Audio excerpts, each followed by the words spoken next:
বিশ্বাস ব্লগে সবাইকে স্বাগত। আজকে আমি রান্না করছি চিংড়ি কাঁচকলার কোফতা। তা কাঁচকলা আর আলুটা সিদ্ধ করে নিলাম। এবার আমি সিদ্ধ কাঁচকলার সঙ্গে সব রকম মশলা আমি মিশিয়ে নিলাম, তার সঙ্গে একটা ডিমও মিশিয়ে নিলাম। তো এবার সবগুলো আমি একসঙ্গে মাখিয়ে নিলাম। হাতের সাহায্যে খুব ভালো করে মাখিয়ে নিলাম। ডোটা খুব একটা শক্ত করা যাবে না, মাঝামাঝি নরম করতে হবে। তো হয়ে গেল। এবার আমি এক সাইডে চিংড়ি মাছগুলো কেটে রাখলাম। তো এভাবে শেপ করে নিতে হবে বড়াগুলো। তো বড়াগুলো শেপ করে নিয়ে আমি হালকা আঁচে ভেজে নিলাম।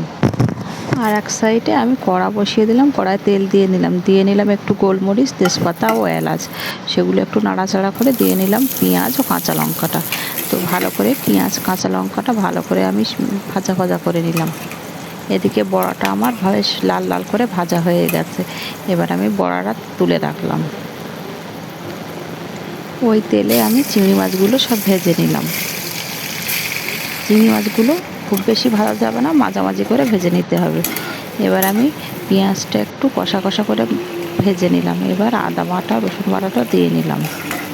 তো আদা রসুন বাটাটা দিয়ে নিয়ে ওই কড়াই থেকে আমি চিংড়ি মাছগুলো পেঁয়াজ আদা রসুনের সঙ্গে আমি বেশ কষিয়ে নিলাম খানিকক্ষণ ধরে।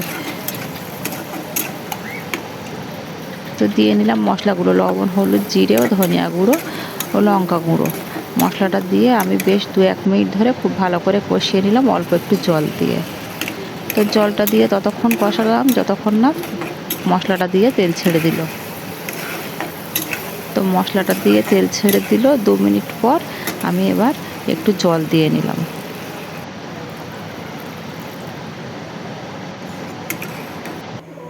তো এবার আমি দিয়ে নিলাম সর্ষে বাটা। সর্ষে বাটাটা দিয়ে এবার আমি একটু ফুটিয়ে নেব। তো সর্ষের সঙ্গে পোস্ত বাটাটা দিলেও হয়, আমার পোস্তটা ছিল না বলে আমি দেইনি। তো এবার ফুটে গেল, ঢাকনাটা দিয়ে আমি ফুটিয়ে নিলাম। তো ঝোলটা আমার ফুটে গেছে। এবার আমি কাঁচকলার যে বড়াগুলো তৈরি করেছিলাম সেই বড়াগুলো আমি দিয়ে দিলাম ঝোলের মধ্যে।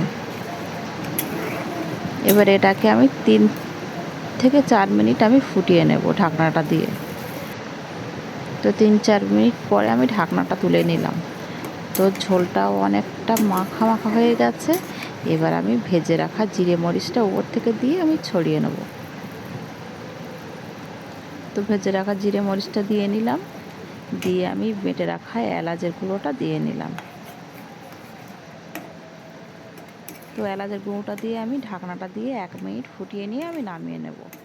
তো আমি বানিয়ে নিলাম দারুণ স্বাদের কাঁচকলা কোফতার রেসিপি।